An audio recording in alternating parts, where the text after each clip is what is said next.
This happened about 9 years ago in a semi-rural part of Sweden. Just for some context, this story is told from the perspective of a female, and I was around 10 years old at the time and had been sick for a while. I am pretty sure it was a serious case of pneumonia, or something similar that affects breathing, because my mother wanted me to sleep in hers in my father's bedroom to make sure I was breathing properly. I was sick a lot back then, and used to being checked in on all the time, hardly even sleeping in my own bed because of all my lung/throat problems, so I was completely fine with sleeping in my parents' bed. I found it rather cozy to lay in that big bed, eating a late-night snack while listening to my mother reading bedtime stories. To better get an idea of the situation, our house was a one-story place with a big yard, with lots of high trees and bushes obscuring most of the house. Right beside our house was a small road only used for walking, that turned away from our neighborhood and continued into a dense forest. It was also located in the outskirts of a very small town, where everyone knew each other, and crime was unheard of. The night when this happened, I was hardly coughing anymore, but my breathing rustled and my mom still wanted to check on me. It was a fairly normal evening that I can't recall much of, other than the fact that I wasn't tired and had a hard time falling asleep. When I finally did, I would wake up what felt like every minute before slowly drifting away again. But one time, I didn't wake up as sleepy as the other times. This time my heartbeat was up in my throat and my eyes were wide open. Something had woken me up, and I didn't know what it was. I was sleeping right next to the windows, and I automatically peered towards them, but as the blinds were drawn, I couldn't see anything. I had just begun to calm down when I heard a screeching that made my heart jump again. It sounded like metal getting dragged against something hard. It went quiet for a second before starting again. This time it was moving slower. I froze in my bed and held onto my blankets as hard as I could. The sound came closer and closer, and I could hear footsteps clearly. Someone was dragging something while walking on that small road right beside our house. The only thing protecting me from that someone was a wall and some ground, and I was scared. Now, if the person had just walked past our house and continued down the road, this wouldn't have been nearly as frightening as it was. I wish I hadn't heard it. I wish I hadn't woken up, just not been aware of what happened next. The next thing I knew, the footsteps stopped, then the screeching. I froze even more. What if they had somehow heard me, or knew I was inside the house freaking out? No, I was just exaggerating things. They must have gone into the forest. Maybe it was just one of my neighbors with a broken wheelbarrow. There was a small deposit for compost and junk just on the brink of the forest, and people used it regularly. But why would someone throw away old plants or unwanted things in the middle of the night? Just as I was calming down once again, I heard a big thump against wood. Someone, or something, was on our freaking porch. I tensed up so bad it hurt, held my breath and just stared at the window. Thank God for those blinds being drawn, otherwise I don't know what could have happened. Next, footsteps, and after that, the dragging. Metal against wood this time, but not the least less frightening. For fuck's sake, some creep was on our porch. I didn't know why, and I don't want to know why, but the footsteps went right up to the window some meter away from me. The dragging, the steps, I still get chills when thinking about it. A dark silhouette was all I could see. Finally, I squeezed my eyes shut as tight as humanly possible. I was a child, and my only logic was to somehow hide without moving, and closing my eyes felt like the best thing to do. It felt like an eternity before anything happened, but it was probably only a minute or two before I heard footsteps again. I opened my eyes and the shadowy figure had moved. I couldn't see it anymore. I heard that sickening dragging sound moving away from me, before a slight thumping sound, then only a rustle. It was quiet for maybe 10 seconds, before metal once again met asphalt.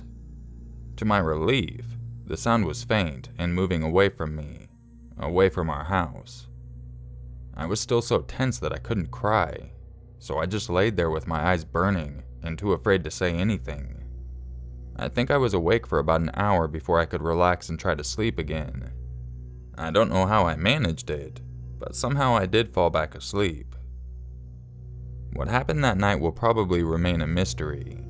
The porch had already been badly scratched for years, so I couldn't see if there were any fresh marks. There were no reports from others, and there were no reports on the news. I almost immediately began to suppress what had happened, but it latched on and now lurks in the dark corners of my memories. I still feel panic grow when I wake up in the middle of the night, afraid that someone is standing outside my window staring at me. Sometimes I swear I can even hear that screeching, coming closer and closer and closer.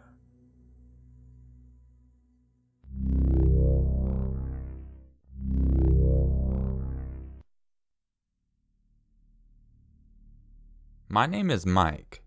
I'm a hiking and outdoor enthusiast that lives in Cleveland, Tennessee. I like going on outdoor adventures and hunting with my friends. A few years ago, my friend Derek and I each took a week vacation from work and set aside a few days to go on a hiking/camping trip in the Cahuta Wilderness, just south of the Tennessee line. We started at Jack's River and hiked over to the falls. It was summertime, and this was one of those great spots where lots of effort and river crossings paid off. We then headed up a trail that took us right through Rice Camping Area, which is secluded and dark with thick woods and canopy, and after going over Buckeye Mountain, we took a right onto Panther Creek Trail. Panther Creek Trail took us through some amazing views, and there are a lot of small streams along the trail. We set up camp at the falls on Panther Creek. That night, Derek and I talked about how many small trails intersect out here, and how someone could stay lost forever exploring the different routes. The waterfall drowned out the sound of the forest, and we slept rather well. In the morning, we set out and arrived at Conasauga River and its trail, and began heading north. Along the way, we saw a trail that went off to the right. Looking back, I suppose it was one of the several trail entrances to the Conasauga. We had no idea what it was, or where it led to, so Derek wanted to go check it out. I reluctantly tagged along with him because I didn't have much of a choice, but I didn't want us to wear ourselves out, only to have to backtrack again and lose time. We hike up our detour, finding out it was quite steep, and by the time we came up on the dirt road, we were out of breath. We decided to stop and eat and take a break at our unknown location. I thought maybe we would run into other people and have a chat, but nobody else ever showed up. Derek kept pushing to go further to see where the dirt road leads, as it wasn't on any of the maps with us at the time. And although I think I found it on other maps since then, I haven't ventured back to find out. We argued for a bit, but Derek is one stubborn dude, and we agreed we would go a mile or two and then turn back.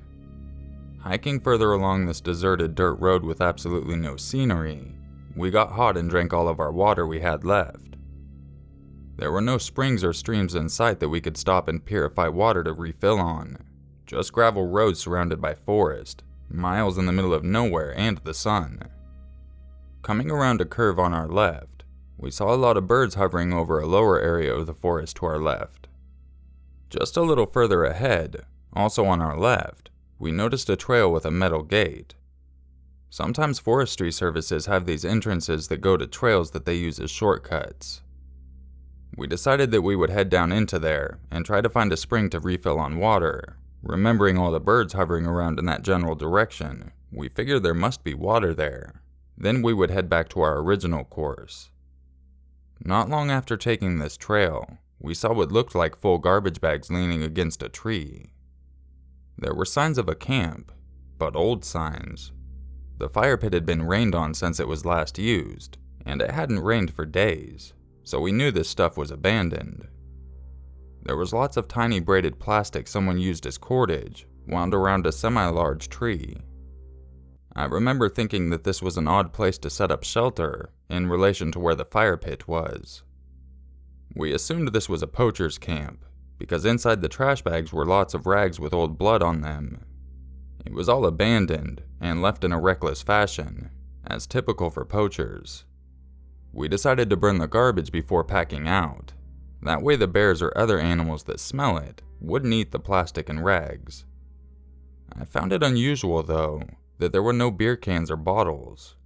This whole area is notorious for them being littered along trails and secluded dirt roads, especially at poacher camps. But it was all bloody rags, tape, cords, zip tie straps, and a lot of McDonald's cups and garbage. Derek and I even joked about how many trips to McDonald's it would take to fill this bag up. Hiking back up the dirt road, I saw a couple of things I decided to keep. There was a fire starter tool on the ground near the camp, and a little ways up the hill, I almost missed it. There was a tiny black square thing on the ground, and it caught my eye. "Hey, look, Derek. It's one of those micro SD cards people use in their digital cameras." He seemed uninterested. We were both just focused on getting back to the river and getting something to drink. We were so exhausted, hot, and thirsty. I threw it in my pack and forgot all about it. After getting back to the trail on the Conasauga River, the rest of the trip was pretty uneventful.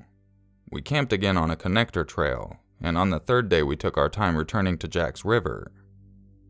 Over a year after our trip, I found the SD card tucked in the seam in the bottom of my old backpack. It just sat in there, lost and forgotten. That particular trip had mostly been forgotten by then too. I gave it to my wife and didn't think anything of it.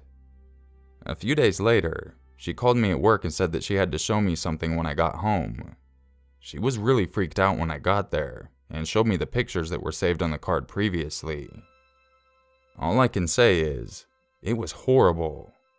There were pictures, mostly in the dark, of people against a tree with blood on their faces. Blood all over the place. Different people with horrifying expressions of fear, pain, and despair. Some struggling, some unconscious. Or, well, I don't know. Most were male, but at least 2 were women.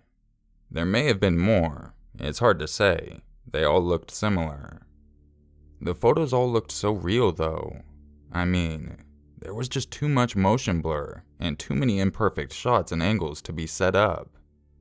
Some of them were close-ups of tears running down faces. Others were just such a horribly bloody mess it was hard to make out details. I think most of the blood or wounds were on their faces, but the women had wounds on their breasts too. One had slight scratch marks carved around in patterns. Another had horrible gashes through her, like split open types of gashes. It may have been the same girl later. I really couldn't tell. They were all so disgusting and scary. Derek had since moved to Ohio, so I called him and told him about it. We had been on several trips before, so it took a minute for him to remember which one I was talking about. He was pretty shocked and wanted to see, but I was too afraid to do anything with the pictures. I didn't copy them or anything. I never wanted to even look at them again. I wish I hadn't in the first place. I put the SD card in a plastic bag and went to the local police station and told them everything about it. I really wanted them to look at the pictures right then and there, but they just put it in evidence, or whatever they do with things, and asked me to go over the story several times, and took everyone's numbers just in case they had more questions. But I'm not really sure if they ever figured out the location, as it was pretty confusing. Since then, I've tried several times to find out more information about what they know about it, or any explanation, but they always just give me the runaround. They sent everything to the Murray County Police Department in Georgia, as that's where we were when we found it, and I guess it's their jurisdiction or whatever.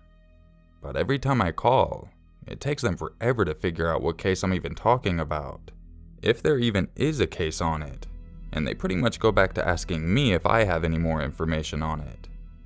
I just want some explanation, some answers to what was going on out there, to who those poor people were, to how much danger we were in. But they always act like it's none of my business if I don't have any information to give them. Looking back, it scares me when I think of the details that meant nothing at the time. Like all those birds we saw. What if there were dead bodies down there? What if there still is? How would we have reacted if we stumbled onto them? It should have just been a ways down a few steep hills from the camp we found, if my sense of direction and memory are correct. Those straps that I thought were cordage for a shelter, they may have been used to bind people to that tree. What if there was some obvious evidence of something horrible that we were just looking at without even realizing? What if we had had some close call and didn't even know about it? These questions still haunt me. Attached is a map, and another zoomed-in version of it with our course highlighted. The arrows were the direction of travel, the red was our primary course, and the purple was our detour we took, or where I think it was. Then the yellow is the connector trail that took us back. The other pictures you have been seeing are miscellaneous pictures of the area we hiked on that trip. If anyone has any leads, information, or any ideas, please let the OP know. I'll have his email linked in the description.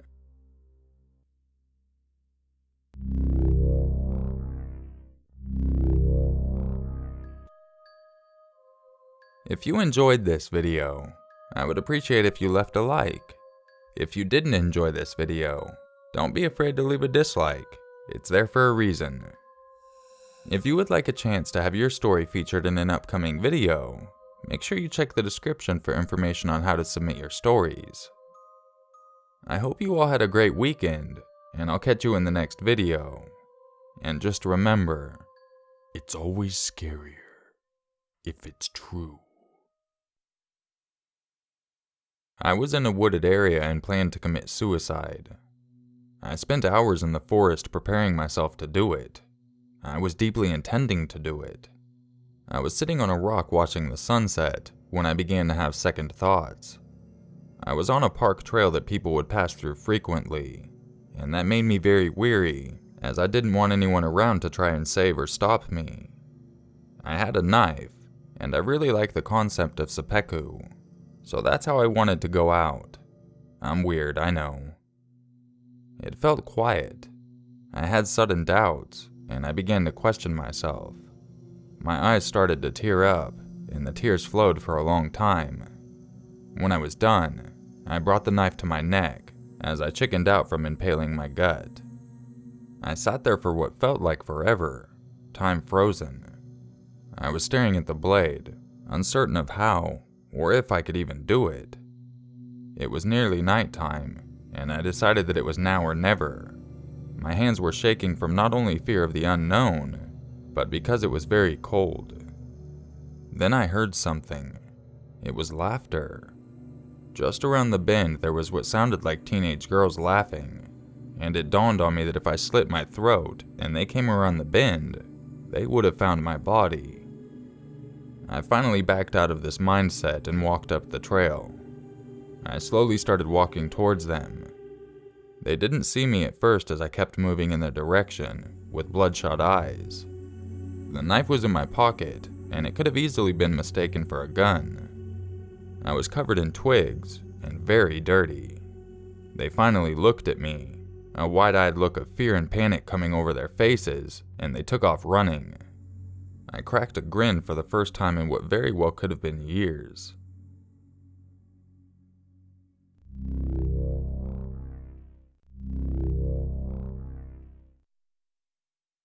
We started at Jack's River and hiked to the falls. To the falls, baby. Fuck, I'm an idiot.